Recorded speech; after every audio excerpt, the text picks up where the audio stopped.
Welcome to Let's Rewatch It Again. I'm Jourdan, and I doubt he has any idea how a girl should be treated. Like a princess, I suppose. No, like a person with kindness and respect. This week, we are rewatching Rodgers and Hammerstein's Cinderella, the 1997 direct-to-TV movie directed by Robert Iscove. This version of Cinderella stars the first African-American woman to portray Cinderella, Brandy Norwood. Our fairy godmother is played by the one and only Whitney Houston, and our stepmother is Bernadette Peters. And there's more. Whoopi Goldberg plays our queen. Victor Garber is our king, and Jason Alexander plays, I'm just going to call him the right-hand man of the royals. And finally, our prince is Paolo Montalban. I apologize if I butchered that. I'm not sure I've ever heard his name aloud. This film premiered on the Wonderful World of Disney on November 2nd, 1997. I recorded it onto a blank VHS and watched it on repeat until I finally received the official VHS and then the DVD 20 years later. You can now view this movie on Disney Plus, which is a little simpler. Whitney Houston co-produced this film and originally was meant to play Cinderella, but she ultimately decided she had outgrown the role and she offered it to Brandy. This is my top favorite version of the Cinderella story, followed very closely by Ever After. And then, of course, the Disney animated version. This film is adapted from a Broadway musical by Rodgers and Hammerstein, and it's the second film adaptation of that musical. And for some depressing reason, you cannot purchase or stream this soundtrack anywhere. I actually have ripped YouTube videos that were converted into MP3s just to be able to listen to them on repeat in my car. And they're not even on my new phone.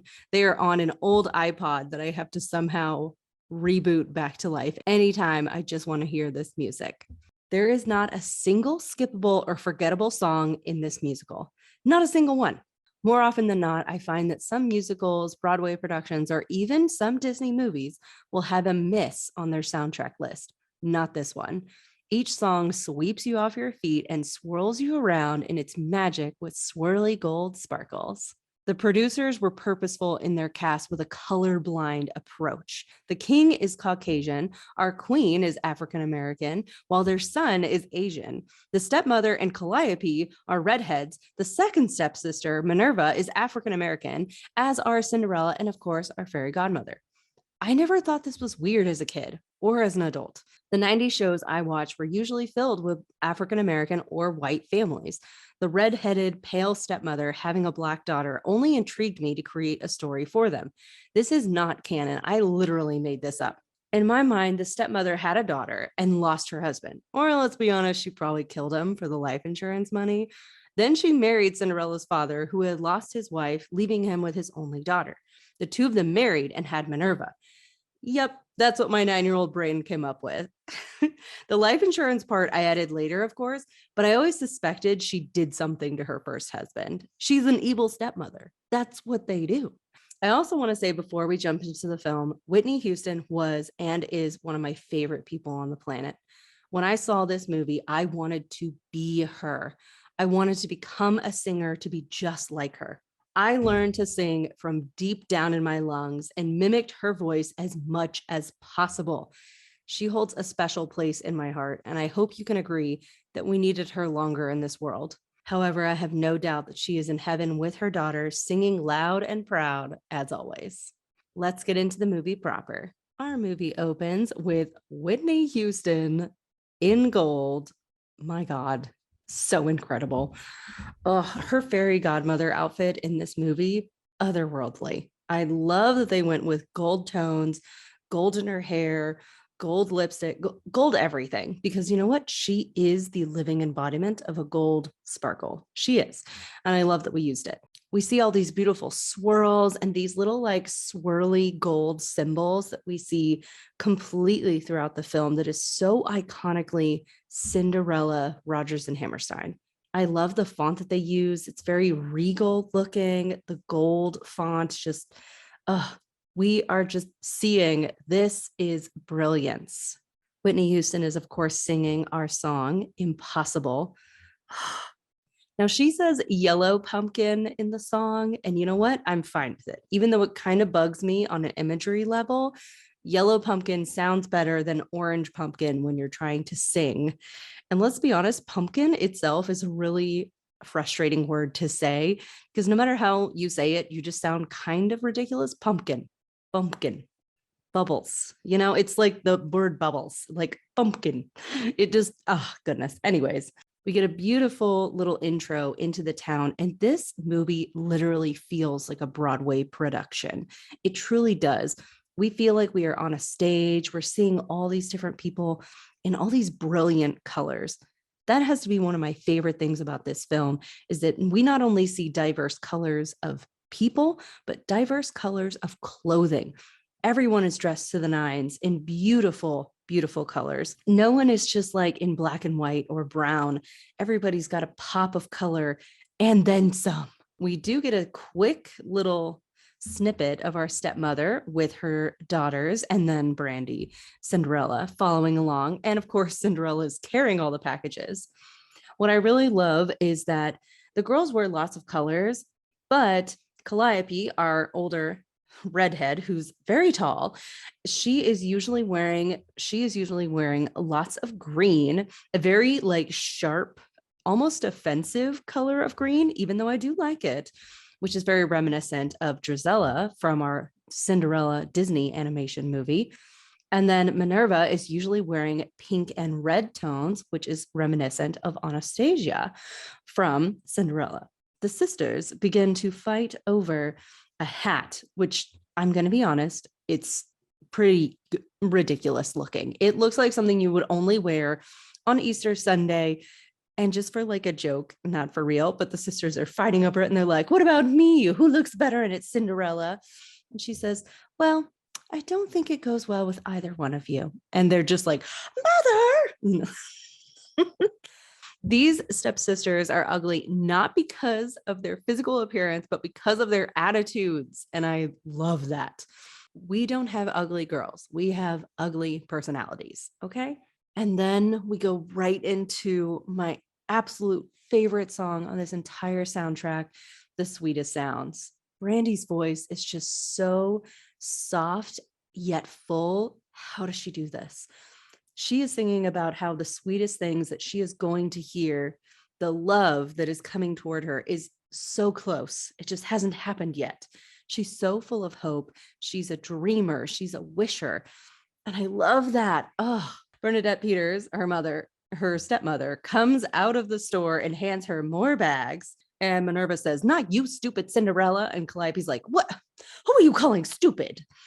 Oh my gosh, I love these girls. Oh my goodness. They have to be my favorite set of stepsisters. Although, that's so hard to say because ever after stepsisters, top tier. Okay, we got to move on. We're staying in this movie.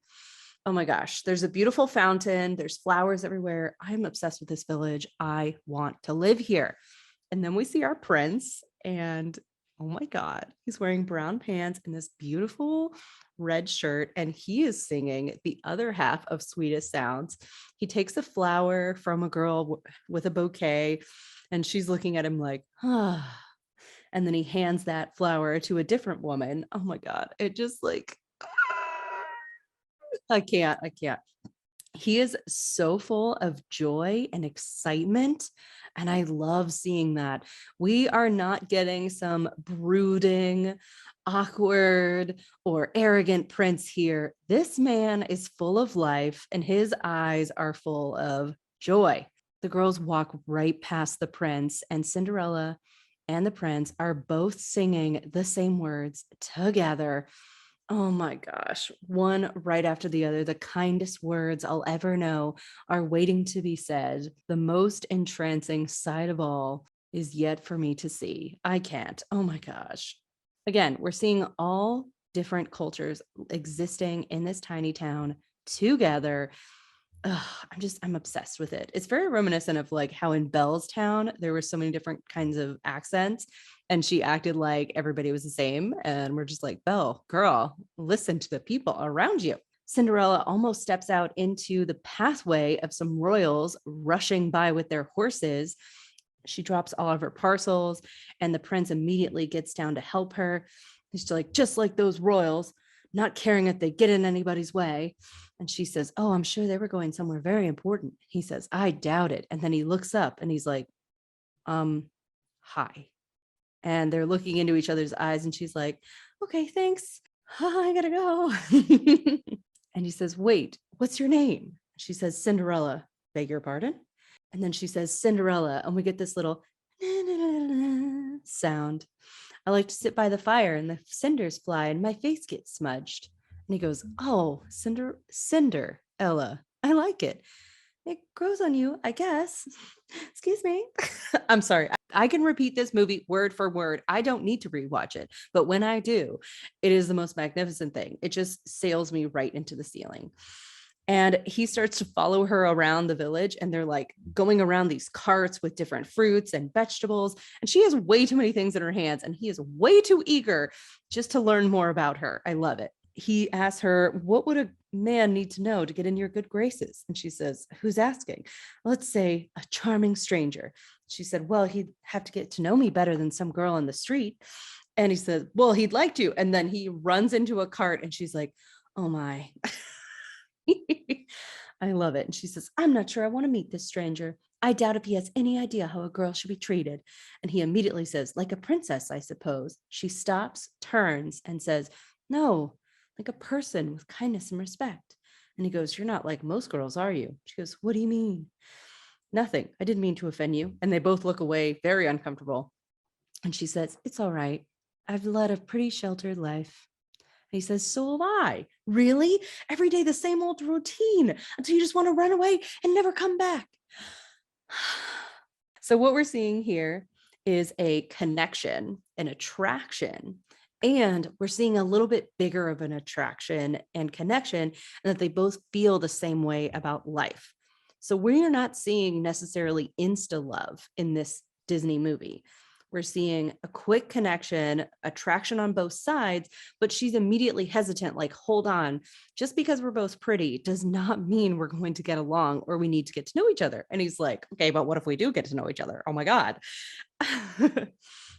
And then Stepmother ruins it and says, Cinderella, I thought I told you never to talk to strangers. I mean, she's right, stranger danger. And he says, I hope I see you again, Cinderella. And the looks on the women's faces are like, how very dare he speak to Cinderella? And Bernadette's sharp voice is just the most brilliant thing. She says, hurry up with those packages. What are you doing? And just, she tiptoes away. This woman is wearing heels, and those heels are barely resting on the ground the way that she walks. And her gown is very tight fitted, close underneath, and then billows out in different layers. It's hysterical to watch her walk. I absolutely love it. We get a reprise moment of our song as the prince walks away. He's getting into a carriage. He looks back and Cinderella's still watching him. And she's like, oop, I better go. And then his carriage rolls away. And, it's funny. She doesn't think anything of it. She just thinks he's a rich guy, I guess, or like, more distinguished than herself. And then we get kind of a green screen cartoony view of way up at the castle on a hill. And the prince is getting changed back into his princely clothes. I have to say, I like his street clothes better, but his princely clothes are pretty fantastic. He's wearing a beautiful white shirt with this gorgeous blue silk vest with silver embroidery. And it's incredibly beautiful. Then we've got Jason Alexander as Lionel, who's wearing a gorgeous, yes, I'm just going to keep saying that everyone's fashion is amazing in this movie because it is. I wish I could wear all of this clothing. Lionel is wearing a beautiful jacket that's like a raspberry color embroidery over gold and purple lapels. It's so fantastic. And he's freaking out because he's lying to the queen about where the prince goes all the time. And he says, if he wants to kill me, why doesn't he just trample me with his carriage? My God. He goes into, I guess, the king and queen's bedroom or their like suite or chamber or something. And there's the fabulous Whoopi Goldberg dressed all in purple, so regal and fabulous. I actually really love her crown. It's a purple, like fabric type of crown with gold embroidery. And I mean, it's a really nice choice. Feels a little more African inspired rather than just being the expected gold medal crown that we're used to seeing in royal films. This is where we learn the prince's name, Christopher. And Christopher, darling, where have you been?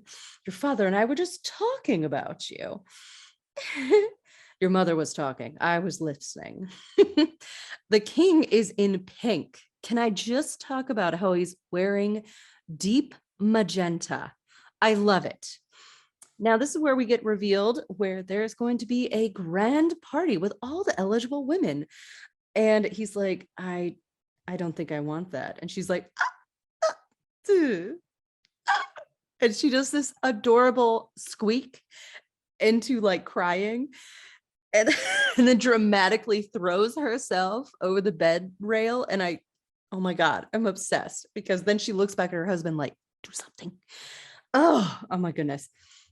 And seriously, the king dressed all in pink. I mean, it's so interesting because the king is all in pink, which a lot of people equate to being a feminine color, but it looks very masculine and important. And the father says, it's all very simple. Your mother and I want is to be happy. And the queen is like, happiness has nothing to do with it. I mean, of course we want you to be happy, but you do have certain obligations.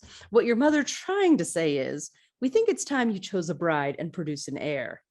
Wow, pressure. Okay. And then they say, someday soon, this kingdom will be yours. Not that soon. God, the comedic timing in this movie is so good. So good. The prince insists that he wants to fall in love in his own way. And he just doesn't see that happening at a ball. But of course, his mother will not hear of it. And she's like, it could happen at a ball. It happens all the time. And he's like, bye. And the queen is like, oh my God, where is he going? Hello, Lionel. This woman does not have time. We then go into our next song, which is such a brilliant ensemble type song. I love it. It begins with Whoopi Goldberg reciting Christopher's full name. Are you ready? His Royal Highness, Christopher Rupert, Windermere Vladimir, Carl Alexander, Francois Reginald, Lancelot Herman, and then we pause, Herman, Gregory James. He'll thank us for it later. I love it. Oh my gosh, she's so fabulous. We then go right back into the town and announce that the prince is giving a ball. The entire village is so here for this. This time, Lionel recites the entire name of the queen. And here we go with this one. Son of Her Majesty, Queen Constantina, Charlotte Ermentrude, Guinevere Maisie, Marguerite Anne is giving a ball. God, it's so fantastic. Everybody's like, the prince is giving a ball. Now, I feel like this is a totally different day because our women are dressed in different clothing. Minerva is now wearing a pink and purple floral ensemble.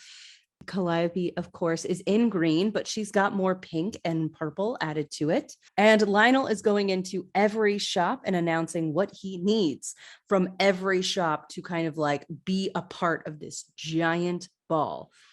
Oh my goodness. This is not even the wedding. This is just a party that we're talking about here. They're talking about steaks and racks of lamb and all the fabrics and all the cheeses, Lindbergh, Swiss, and gourmandaise, chunks of Swiss in barrels, please. Oh my goodness. I mean, like all the things. Oh my gosh. And just looking at all of this food and all the cakes and everything. Who doesn't love food in movies when it just looks so gorgeous? And then, of course, Lionel is carrying a like 5-tiered pink cake. We all know it's fake. We all know it's completely hollow, but he does such a good job of like careening his way through the village with all of these dancers and their trays of bread. And it's just so fantastic. This is a Broadway musical brought to life as a movie. And you literally feel like you're sitting in a Broadway theater when you're just sitting on your couch. Everybody is a part of the dance. Everybody's a part of the song. It doesn't matter what character you are. You're in it. I love it. And I am not a musical person. I just want to say that right quick. I am just not into Broadways, the musicals, all that kind of stuff. I love Disney movies, but I don't feel like it's the same thing. I feel like it's a slightly different category. At least for me, it always has been. I mean, even just the production of tossing down bottles of wine, it's so beautiful. And then Lionel gets on top of a giant bucket of lettuce or cabbage. They give him a champagne bottle and he pops it and it sprays everywhere. And he even like rolls off the bucket onto the ground. It's so magnificent. The music continues to build and build as we announce how many oranges, how many plums, all the names of the people, all the fruits that they need, all the pies, all the steaks, all the cheese. Everything is overwhelming and everyone is shouting along. And when they and then we announce that yet again, the prince is giving a ball. And then we zoom in right to Cinderella's face and she says, "The prince is giving a ball." And then we end our song and fade to black. We fade right into a gorgeous green garden with even statues and a almost like candy glass looking house that the stepmother, Minerva, and Calliope are all in a line with their arms out, like so sassy with their purses and little bags. And they all slowly turn. And Cinderella's like, "Oh my gosh, the door. Yes." And they're also snooty about it. Oh my goodness. They all are wearing headpieces, by the way. The stepmother is wearing this like strange headband that has like these metal rods with little stars and jewels on them. And I've always kind of wanted it. To me, it kind of reminds me of a metal headband that Alexis wears in the show Schitt's Creek when she's trying to break up with Ted the first time. Calliope's hat is so comical. It's cartoonish. It's very strange. It has these panels that stick straight up. And then Minerva just looks super adorable with her hair in like this like half messy crown ponytail with this giant pink bow that matches the floral print on her gown. And they're all telling Cinderella, "My hat, Cinderella, my gloves, Cinderella, have you dusted the rafters?" And Cinderella's like, "Oh, not yet, stepmother. I've had a busy day." "You've had a busy day?" Yes, I've been in the village with you." Ugh, the impertinence. God, her voice is fantastic. "After your father died, people told me I should have thrown you out into the street, but I've kept you here, and this is the thanks I get." She's putting books on her daughter's heads and telling them to stand taller. "I've always been told I've got too big a heart." Both of her daughters together say, "You've got too big a heart, mother." She says, "Come, girls, it's time for our tea. It's time to get our beauty rest. We want to look our best for the ball tomorrow night." And they're going up this grand staircase, and Bernadette is yawning. "I don't know about you, but I'm exhausted." "I'm tired too, mother." "You're tired?" "Yes, I'm tired." The comedic chemistry that Calliope and Minerva have is one of my favorite things. And Cinderella asks if she's allowed to go to the ball because all eligible women are invited. Bernadette's like, "Oh, and I suppose you think the prince is going to take one look at you and fall madly in love." "Take my advice, Cinderella. Know your place and be satisfied with what you've got. I promise you'll be much happier." And Cinderella says, "Well, if my father were alive," and we get this dark look on Bernadette's face. And she's like, "Well, he's not, is he? He's alive in my heart. Don't cling to the past, Cinderella. It's not very attractive." Whew. Oh my God. Cinderella, hot water. Cinderella, warm milk. Oh my gosh. And then they both together say, "Cinderella." Oh my gosh. Whew. Oh my goodness. I can't imagine taking care of these women and that they don't care about you. They don't love you. And then we go into this homely little kitchen. And I have to say, the kitchen is kind of my favorite part of the house. It feels like the place I would actually want to live. We get a little bit softer with lots of like softer brown and earth tones. And it really does feel like this is the only place that Cinderella has in the house that is fully hers. I also want to add that Cinderella is one of the only people in the film to wear softer, quieter tones with her clothing. And it just gives us the impression that she is an outsider in this story. Cinderella fires up the kettle over the fire, and then she sits in her chair, and we go with the story in my own little corner, in my own little chair. And this is where we find out how much of a dreamer Cinderella is, a wisher, a thinker, a hoper. And I love it. Oh my gosh. We also see Cinderella pull back her hair with a little bow. And I love that because as someone who has very long hair, tying it back, I have to do when I get to work. It just, no. I don't need it all over my neck and my face. There were a few lyrics that were changed for this song. Instead of saying a slave in Calcutta, we changed it to a thief in Calcutta.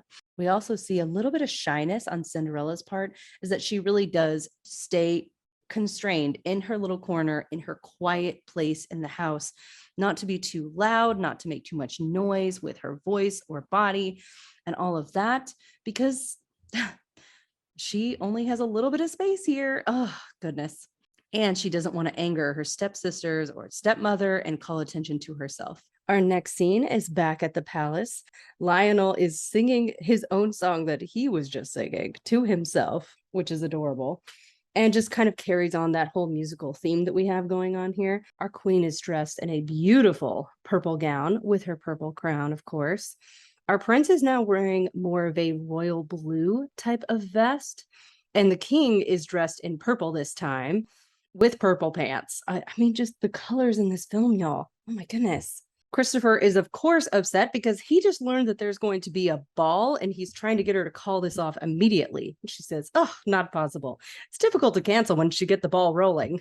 Ha! She starts to laugh at her own joke and bumps Lionel, who is standing on a very tall ladder, and he almost falls. And Christopher says that she should be ashamed of herself. And she's like, ashamed? The king comes up and goes, ashamed? I've never been ashamed of anything in my entire life. I'm certainly not going to start now. And he almost knocks Lionel off the ladder as well, which is just like a cute little like slapstick joke that is running throughout this whole scene. Lionel cuts in, I probably should not interfere. And they say probably, all three of them at once.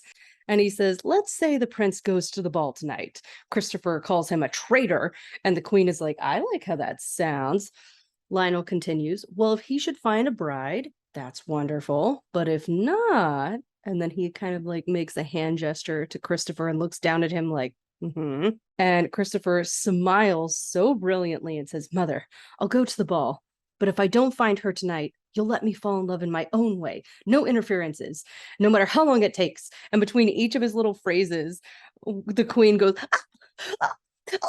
King agrees. And she says, I suppose, dear, that's what you want. And Christopher is so grateful and so happy. And Lionel says, don't worry, your majesties, he'll find love tonight. I can feel it in my bones. And the queen says, you're going to feel it in your bones if he doesn't. And she smacks the ladder and Lionel falls off. The king and queen are holding hands very regally. They both look back at Lionel and decide to continue on. I just want to say that this movie is hysterical. And honestly, if you haven't seen it for yourself, I am not going to be able to do it justice. There's so much physical comedy that goes on in this Broadway musical turned into a movie. The facial expressions, the arm movements, the little turns that people do. I mean, absolutely everything that happens in this movie is just so on point. And I also want to say the speed of this movie is very snappy. It's very reminiscent of how a Gilmore Girls episode feels like everything is happening very quick because their dialogue is quick. Rather, in this film, the movements of the people and the snappiness of the plot continues so quickly that you don't realize that 30 minutes have gone by and you're like, whoa, okay, so much has happened already. So much has been said. The stepsisters and stepmother are all getting ready. So they're all wearing like different types of like get ready clothes. Stepmother is wearing a green emerald velvet robe, and Calliope is wearing this god awful ensemble of like these weird capri pants and this odd jacket type thing. I can't explain it, but it's a really bad chartreuse. Like it Charpuke. Oh my gosh. And poor Minerva is dressed in a corset that her mother is tightening and tightening and tightening while she's telling them how fortunate these girls are to have her, that they have someone to push them, and how beauty knows no pain, girls. Oh my gosh. And she just keeps tightening it. And poor Minerva, she may have cracked a rib. There's no telling. Then she asks the girls what they're going to do to impress the prince and catch his eye. So Minerva says, well, first I'm going to flutter my eyelashes. Calliope says, and I'm going to curtsy. And she curtsies by sticking one leg way up in the air and almost tumbling down. Minerva copies her. Well, then I'm going to curtsy too. Well, then I'm going to flutter my eyelashes. Well, then I'm going to flutter my eyelashes too. Let's move on. Tell me what you're going to say to the prince, Minerva. Calliope steps to the side as we slowly begin to move in on Minerva with the camera, as Minerva begins to scratch on her neck, her chest, her sides, her hair. Like, I mean, she's scratching with both hands everywhere. And she says she's going to recite a poem. And Calliope's like, a poem? What's wrong with that? Whatever you do, girls, you mustn't let the prince know how clever you are. Men can't stand to be around smart women. And the way she says it is almost like, that's why I'm single. For heaven's sake, Minerva, stop scratching yourself. I can't help it, mother. You know how itchy I get when I'm nervous. She pins Minerva's arms down by her sides, and Calliope is laughing at her until Mother turns to her and says, well, what are you going to say, Calliope? Well, I've been working on my naturally infectious laughter. And Minerva's excuse me is so sibling retort. I love it. And so then Calliope goes, and then she starts snorting and her whole head throws back. Mother grabs her hands and says, Calliope, please, I beg of you, do not snort. She turns around to Minerva and says, you must try not to scratch. Remember, girls, we hide our flaws until after the wedding. And both girls join in with her saying until after the wedding. And poor Cinderella's just sitting off to the side watching all this. And she says, but shouldn't a man love you for who you are in spite of everything? Oh my gosh, sweet angel child. They all turn to her, and the stepmother says, how quaint. Tell me, Cinderella, what would you say to capture the prince? Cinderella's like, I don't know. Of course you don't. But whatever I'd say, we know in an instant that we are meant for each other. Then he'd smile and kiss my hand. Calliope says, that sounds so romantic. Say it again, Cinderella. Stepmother cuts him with rubbish. This is not about love. It's about marriage. Oh my God. She's so amazing. So incredible. And then we break into a song about how falling in love is meant for fools and how she fell in love and was playing the fool. And it just really makes me wonder, who is Calliope's father? Like, what happened to her when she was young, supposedly fell in love, maybe got married and had a child, and then what happened to this man? Is that why she killed him? Because she fell in love with him and then he fell out of love with her, or he just turned out to be terrible, or I don't know. I mean, I love Bernadette Peters' voice. She does a beautiful job of making herself still sound like the evil stepmother, but we still hear the incredible power of her voice behind it. We get a cute little montage throughout this song of the girls continuing to get ready with face masks. Their stepmother is fanning them and checking which jewelry would work best with each of them and spritzing them with perfume. Oh, it's all just so lovely. And we also get her turning away from Cinderella as she walks up and not spritzing the perfume on her. And then we get a slow pan downward from the front door to see stepmother, Calliope, and Minerva all traipsing out onto the lawn and into the carriage. Stepmother's gown is my absolute favorite. I'm sorry. I know we're supposed to love Cinderella's gown, but stepmother's gown is my absolute everything. It is a deep, deep blue with golden swirls and golden gems and blue sapphires. And she's got this amazing blue feather plume sticking out of her head. Calliope's gown is awful. It's so bad. I mean, it's really bad. Oh, it's got like these like short fake petticoat layers that stick up at random angles. She's got these awful limey green colors on. I mean, listen, as a redhead, green is a great choice. But what I love is that we have chosen a green that looks just not quite right on her and looks a little bit odd. Calliope is also wearing feathers out of her head that are blue and that same green as her gown. And I actually like Minerva's gown also. It's a very like bubbly sort of gown. It billows out and has these big puffy sleeves, all these long, beautiful metallic layers of like silvery blue and lavender, and the feathers on her head are lavender and fuchsia. Oh my gosh, I love it. I would want to wear Minerva's gown, no question. If I couldn't wear Stepmother's gown, then I'm gonna have to wear Minerva's. I'm sorry. I know that Cinderella's gown is beautiful. I absolutely love it eventually, but I'm just saying I like a lot of our other costuming that we have going on here. Incredible. Cinderella goes out to see them off and is very sad. I like the lighting that we actually use on our next scene, Cinderella going back into the house. It's a little darker, a little more earthier in tone. Cinderella asks herself, go to the ball? Me? Why would I want to go to the ball? I'd much rather sit here by the fire. We go into a reprise of In My Own Little Corner, in my own little chair. I can be whatever I want to be.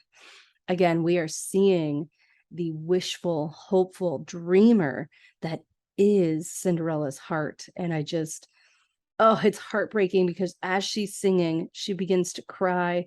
And we're really seeing this hope slowly dissipating into anguish. She imagines what it would be like to go to the ball and what it would be like to have the prince dance with her as her stepsisters look on. She gathers her hands in front of her face and wishes that she could go to the ball. And then whoosh, Whitney Houston, our fairy godmother, has arrived. And Cinderella's like, oh, who are you? I'm your fairy godmother, honey. She's like, you are? Well, if you'd rather have some old lady dressed in tulle, that's fine. No. I'm so sorry. I just never dreamed. And Whitney Houston's little song is Fiddly dee, fiddly foodle. All the dreamers in the world are dizzy in the noodle. Cinderella tells her that's terrible. She's like, you try coming up with a rhyme on the spot. Oh my gosh. What I really love about Whitney Houston's whole portrayal of Godmother is it doesn't feel paternal. It feels older sister. Like this is your sister that's at least 6 years older than you. She has lived life. She's already been through all these teenage years. She's into her mid to late 20s. And she's like, girl, I have seen life. It is not that bad where you are right now. Like it's going to get so much better. Let me tell you what's up. Our fairy godmother gets the fire going and slams the back door. Cinderella is amazed with everything that she's doing. And she says, I always hoped that someone would come and take me away from here. And the stepmother says, you're going to have to do that yourself. The music's in you, deep down in your soul. When you find it, nothing will be able to take you from walking out that door. Oh man, this is so good. Because what we're seeing here is the godmother is not here to save her. She's going to give her the confidence and that just little gentle push so that she can leave on her own terms. And the godmother even says to her, your daddy would not want this for you. She's like, I know, but I was told to take care of these people. They're my family. They're all I have. And Cinderella says, I wish that, but I guess wishing's no good either. And fairy godmother says, everything starts with a wish. Fairy godmother goes into her song, Impossible. And slowly as she's singing, Cinderella is beginning to find hope in her words and say, maybe you're right. Maybe I could go to the ball. And fairy godmother tells her, there's no one stopping you. Well, I have no way to get there. You have a point. And Cinderella says, I've been hoping as hard as I can. And fairy godmother says, oh, I know you have.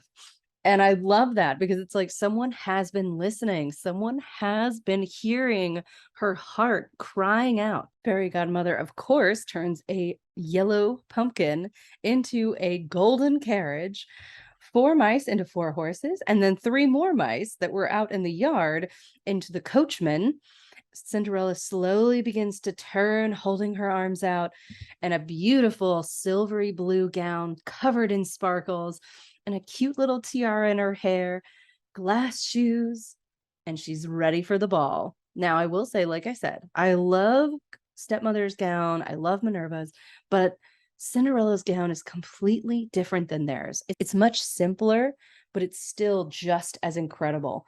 And honestly, she looks like a princess. The other girls look like they're going to a ball. Cinderella looks like she's going to host the ball. The carriage begins to carry Cinderella off to the ball, and the impossible song continues, but then we begin changing the lyrics to quite possible. It's possible. Impossible things are happening every day. And I love that literally Godmother is flying beside the carriage, swirling her gold sparkles. And then she's in the carriage with Cinderella and they're singing together. And I love it. Oh my gosh. I love these two women together. You can see how much strength and beauty they give one another. Like their spirits are just otherworldly. We get a beautiful animation of gold, pink, and purple sparkles flying around the carriage as it's carried off into the night toward the castle. Our next scene is inside the grand hall. Everyone looks a little bored. Oh my gosh, it's the same slow tune. Everyone knows the dance. This step, then turn, and this step, and turn, and this step, and turn. The prince is even yawning and slowly trading one girl off for the other, just waiting for the night to end. Along the grand staircase is all of these women waiting for their chance for 15 seconds to dance with the prince. All of them have fans, which I really, really love. It's all these like feathery fans that just feels so fancy. And yet, like, I'm not sure these actually work, but I love that they have them. It's like the cutest way to have an accessory. The king and queen are wearing these beautiful matching purple and gold sashes. And I love it. Lionel's outfit is this like metallic pearlescent suit with purple lapels and purple cuffs. As we are watching the prince dance and get really bored, we get a little cut of Minerva screaming from the staircase, "I want to chance at him!" Minerva's my favorite. Lionel is talking to one of the waiters who's wearing a silk blue vest, which I love. Thank you for not having servers in all black and white. It's so boring. This is so much better. Bernadette Peters goes up to Lionel and is like, "What can I do to get my beautiful daughters to dance with the prince?" And she even tries to seduce Lionel by saying, "And who is dancing with you?" Lionel is not impressed. None whatsoever. And he's like, Are you sick? Are you all right? Can you go, please?" She tries to flatter him and says, "This beautiful physique and your wonderful head of skin," and touches the top of his head. And he says, "No touching, please." And oh my God, I'm sorry. You need to watch this movie. Watch this movie after listening to this podcast, or just pause it. I don't even care. Go watch it and then continue listening. Like I'm telling you, it's a wonderful thing. Lionel leaves poor stepmother as if we could possibly feel sorry for her, except I do a little bit. And finally, it's Minerva's turn to dance with the prince. And she does not know what to do. She's holding onto his hand. She keeps scratching. And he asks her, "Do you have an itch?" "Oh, no. Why would you say that?" "You just scratched yourself." "No, I didn't." "You just did it again." "Oh, I don't think so." And then she tries to recite her poem. And he's like, "I'm sorry." And she's like, "It's a poetry." "Oh, okay." And then he waves at Lionel like, "Please help me. Ships that pass in the night. That's you and me on the ocean of life. Don't you get it?" And he's like, "Got it." Tell the orchestra to speed up. He catches Calliope's side and she immediately starts to giggle and snort. And he says, "Did I miss something? Your laughter is incessant." And she can't even speak. She's laughing. "Oh, your highness." And he's like, "I don't think anyone has ever found me funnier." And she's snorting so hard that she's almost coughing and she can barely like hold herself up. And Lionel grabs her waist and drags her away. And Calliope's like, "But we were getting along so well." And then she elbows Lionel in the face. And they're like faster with the orchestra.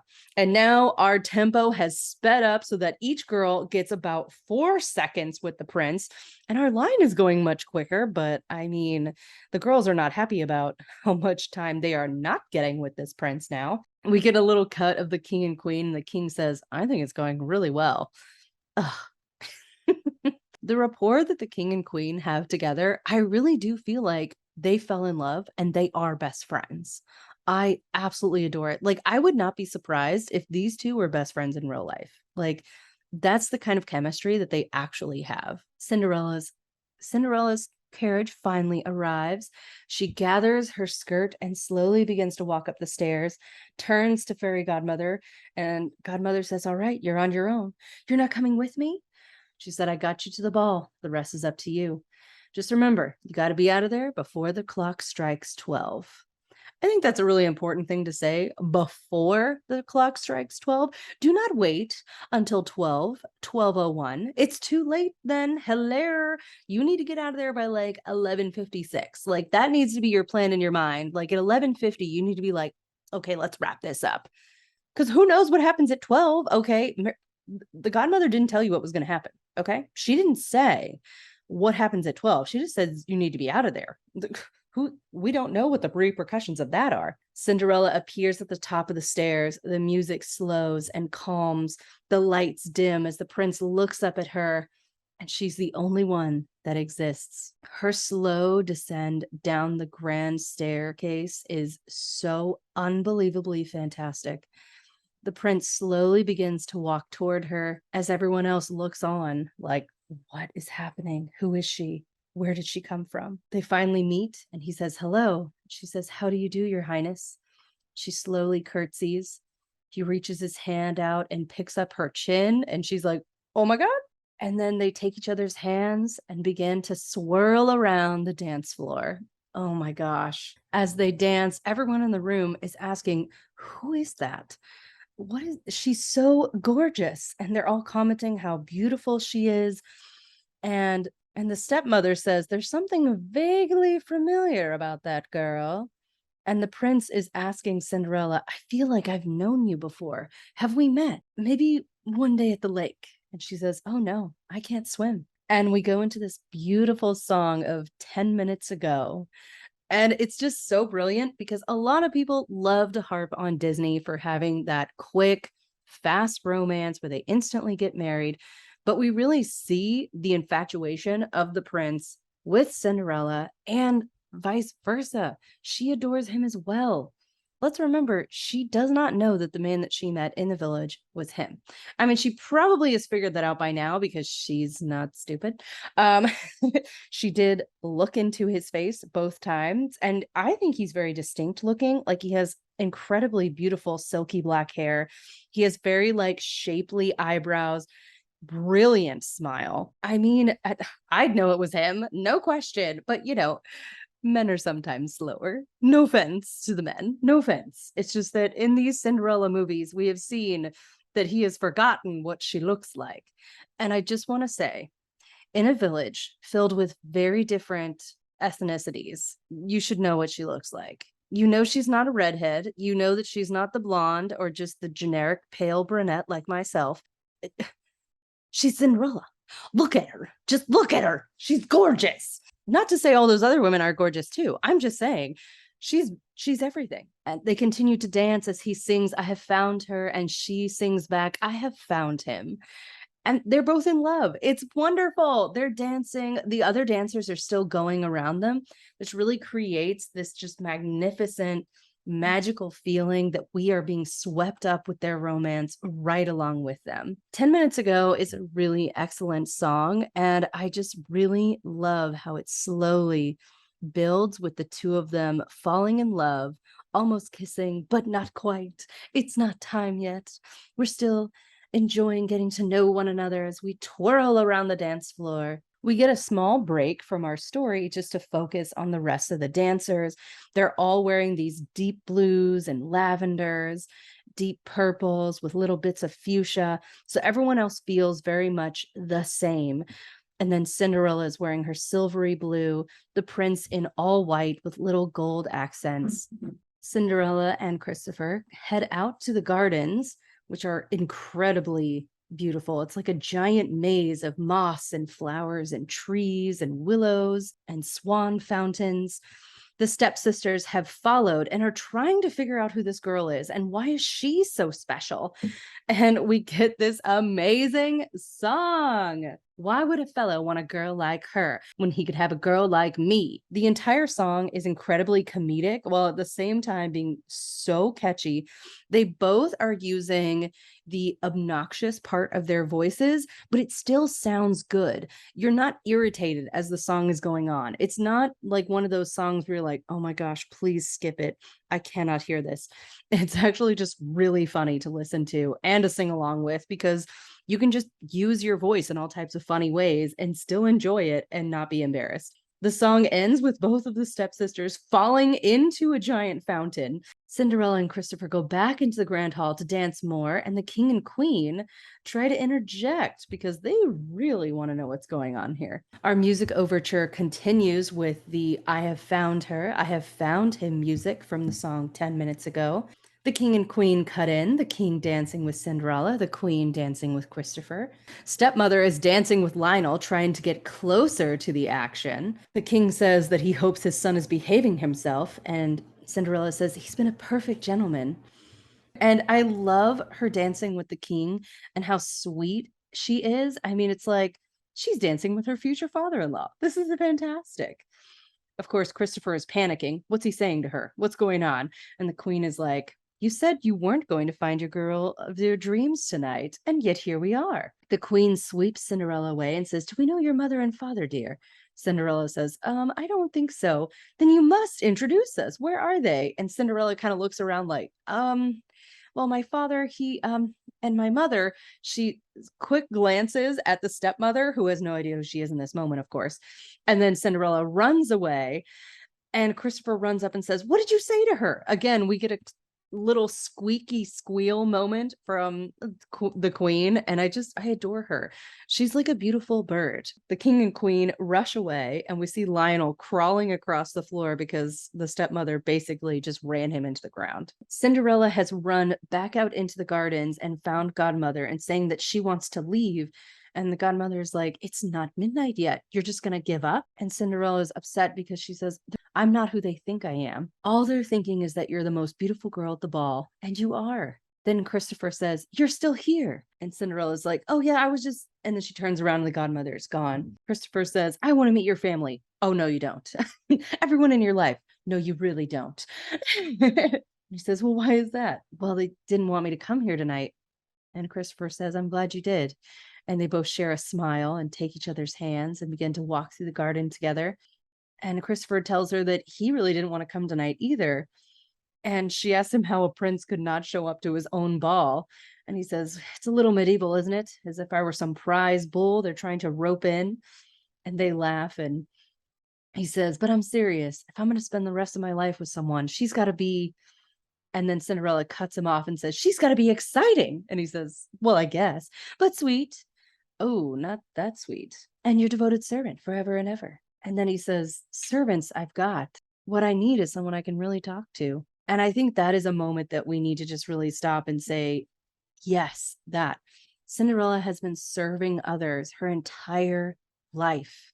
It's time that she has someone to really talk to as well. And he says, you know what I wish? And she says, you know, the trouble with most people is they just sit around wishing for something to happen instead of just doing something about it. Girl, you were literally doing that like 2 hours ago, but here we are. So all of a sudden he kneels down and says, may I ask you a question? Of course. Oh my God. Do you think it's possible to meet someone and know in an instant that she's the one? Oh my God. I really hope that is possible, but so far that has not been the case for me. And he says, I feel so strange. Like I'm not myself. Or maybe it's just you. I really am myself with you. Not the self that everyone expects me to be, but the real self. I'm not making any sense, am I? And she says, actually, you're making perfect sense to me. That's what's so scary. Oh my God, I love it so much. And he's like scary and confusing and wonderful all at the same time. And then we get a beautiful little rendition of, do I love you because you're beautiful? Or are you beautiful because I love you? Oh my gosh, no. If that is not an incredible wedding song, I don't know what is. The two of them begin to sing together again. And I just want to say that because this is a Broadway play, them singing together can be confusing for audiences who aren't used to that sort of thing. But just think of it like a conversation back and forth as their chemistry together grows, the attraction, their understanding of one another grows as the song continues and reaches a crescendo. We end the song with him kissing her hand and then her forehead. And then he says, I've always dreamed it would happen like this. And now it really has. I don't ever want this night to end. And she says, neither do I. And then they hold each other in their arms, cheek to cheek, as they continue with their song. And then they look into each other's eyes and kiss. Oh my goodness. This kiss is so slow and soft and wonderful, as if it has been building since the very first moment of our movie.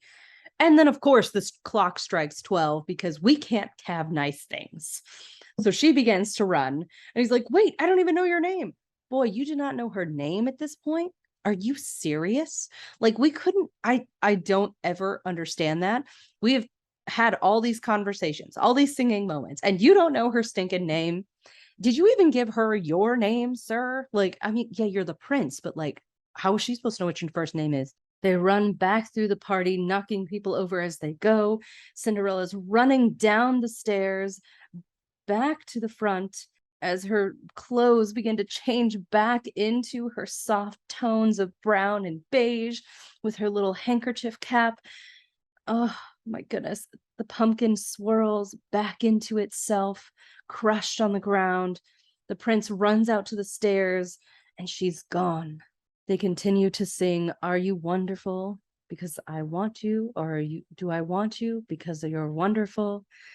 And we get this beautiful fade in of both of their faces singing out into this moonlight, both of them longing for the other. He suddenly looks down and sees the glass slipper that was left on the staircase. So he has something, a little something. Cinderella is running through the dark village. It even looks like it's raining now. I mean, oh, what a night. I mean, it was all so wonderful, and it's ending so tragically. We fade to black. We fade back into the stepsisters and stepmother arriving home from the ball, all exhausted and very disappointed that the prince clearly did not choose one of them.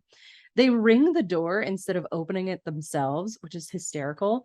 And Cinderella is there to gather all of their things, their fans and their coats and feathers of all kinds.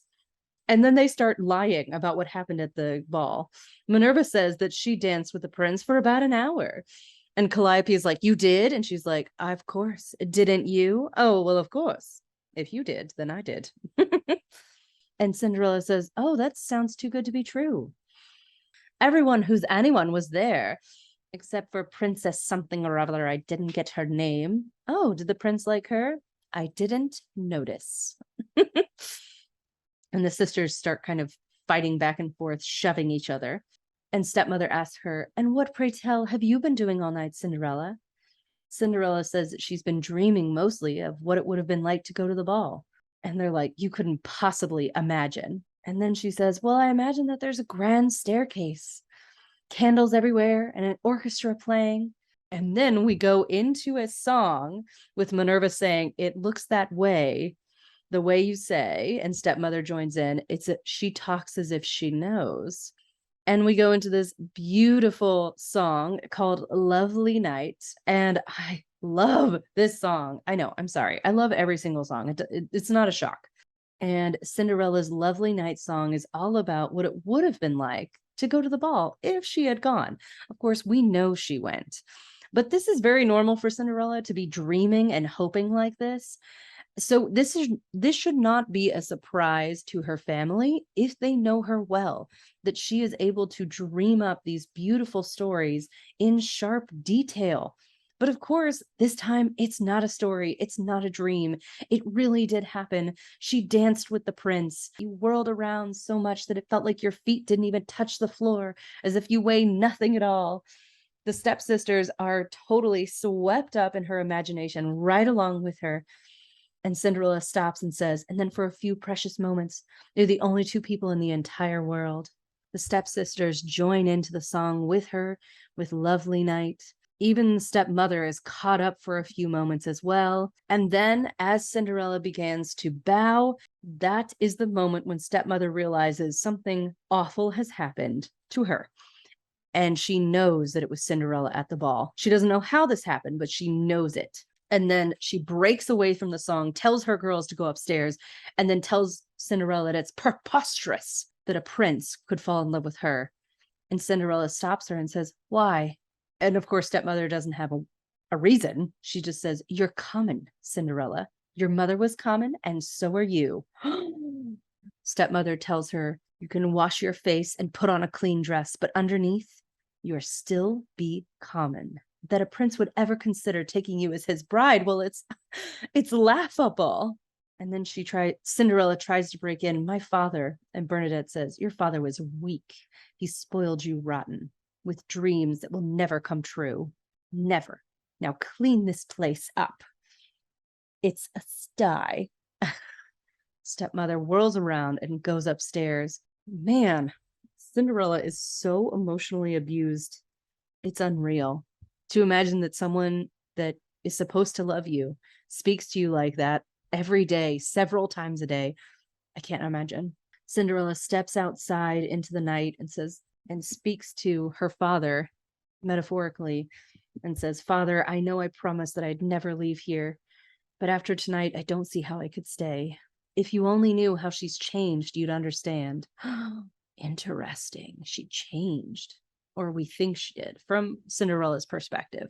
Cinderella believes that she has found someone that will truly love her, and that's all that matters.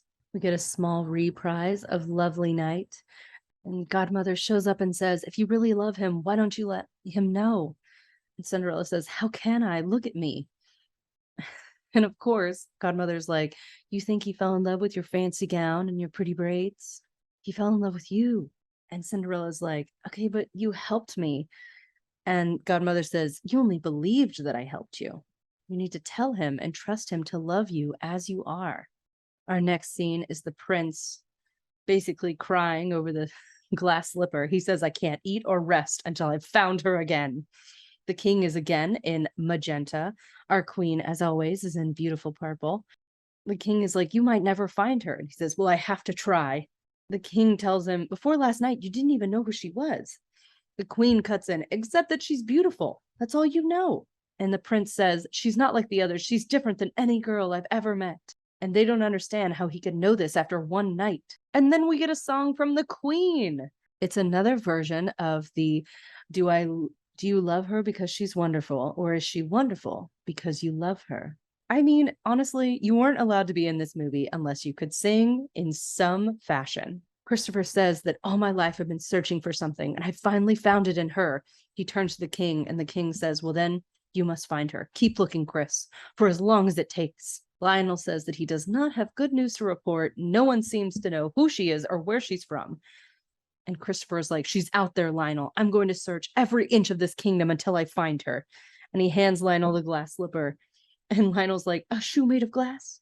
Who would dance in this? And Christopher says they're going to try this slipper on every young woman in the kingdom until they find her. And then we get a very interesting reprise of the Sweetest sounds from Christopher. And oh my gosh, I love it. He's filled with such hope for this moment. He knows he's going to find her. He doesn't even have a question. Everyone else may have doubts, but he certainly does not. He's got a shoe and he's going to find his girl. He's wearing a beautiful blue robe as he's running up the stairs and it's flowing behind him. It's so magnificent. Oh my goodness. And then we get this really, really funny montage of Lionel trying shoes on all different types of women, and the various socks and all the prints are fantastic. We have floral, we have weird swirly green, we have, I mean, every type of floral possible, all different types of colors. Some of them even look like abstract paintings, and just no one fits this shoe. And I have to say that I believe it's the magic of the shoe. It is not the size or the shape. It is the magic of the shoe that I believe that Fairy Godmother put a little spell on this shoe so that no one but Cinderella can put it on. No one. And I firmly believe that, because we see all different types of feet try to go into this slipper. Too small, too big, can't do it. I don't know. And it's just like, it doesn't matter. It doesn't matter if you're wearing stockings, socks, tights, or bare feet. You cannot get your foot in there. Lionel is carrying the shoe on this beautiful pillow, which I love, but also I'm a dropper. I would definitely drop this shoe. So carrying it on a pillow seems like a really bad idea. Then we get to Cinderella's house, and Calliope tries on the shoe and is like, see, it fits perfectly, but her heel is hanging out and it's stuck because she won't let go until Lionel tickles her heel and she giggles and snorts and he smacks her foot down. And then we try to put Minerva's foot into the shoe, and she gets mad at Lionel and says that he shrunk it. And she's wearing this beautiful dark red lip that looks incredible on her. She should always wear this lipstick. It is so beautiful. Behind all of this chaos, Stepmother is locking the doors to the kitchen and then stuffing the key down her blouse. Lionel finally gets free of Minerva and says, Are there any other women in the house? And Stepmother says, Why, yes, there's one more.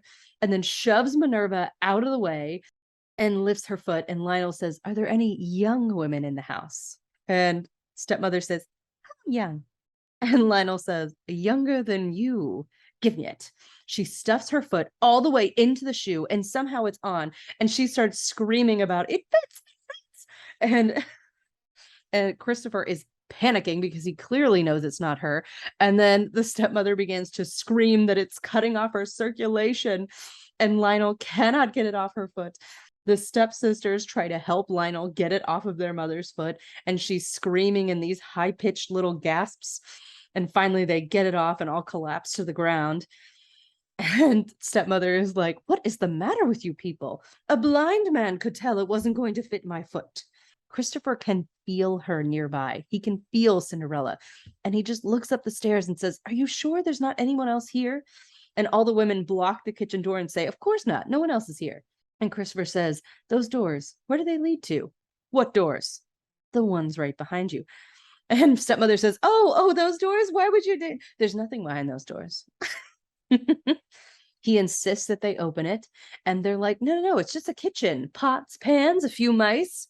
Lionel snaps his fingers and tells them to move out of the way. And then he does some excellent physical comedy of mimicking handing the key over, turning it in the lock, and then tossing it, and snaps his fingers at the stepmother. And she's wearing only one shoe, so she's kind of limping her way into 3 steps towards him, pulls it out of her blouse and hands it to him. All the while she holds his gaze and then slaps the key into its hand. He wipes the key off on his cloth before he uses it, which perfection. Yes. He opens the doors, which are 2 like sliding doors that open from the center. Christopher walks in and sees nothing except the fire is still going, which I personally love. I think that's a really good way to show that there was life in this room very recently. As he starts to leave, the stepmother grabs onto Christopher and says, Please take one of my daughters. Calliope, she's much smarter than she looks. And then Minerva, the girl's as strong as an ox. And cultured. She's memorized the wreck of the Hesperus in 3 languages. 4 if you count Pig Latin. And then Christopher yells at them, Stop this foolishness this instant. Because Calliope was playing keep away with the glass slipper from Lionel, commands Lionel to grab the shoe and leave at once. Christopher steps outside and finds that Cinderella was trying to leave, but the horses and carriage stopped her, and she had dropped her bag. And so Christopher calls out, Isn't it just like those royals? Not caring if they're anybody's way? And slowly Cinderella begins to rise and says, Well, I'm sure they were going somewhere very important. She hasn't turned around yet. And he says, What did you say your name was? She slowly turns and says, Cinderella. Cinderella, I like it. And she says, It grows on you, I guess. Which, of course, this is mirroring exactly our first scene of them together. Christopher holds out his hand, and Lionel slowly swoops around and hands the shoe to him. And he kneels down in front of Cinderella and says, May I? She takes off her little soft slipper and slowly begins to put her foot in the shoe. And we cut to stepmother screaming, No! And Lionel says, Quiet, woman. And we cut back to Cinderella as her foot fits perfectly. Christopher rises up and they kiss, holding one another in their arms.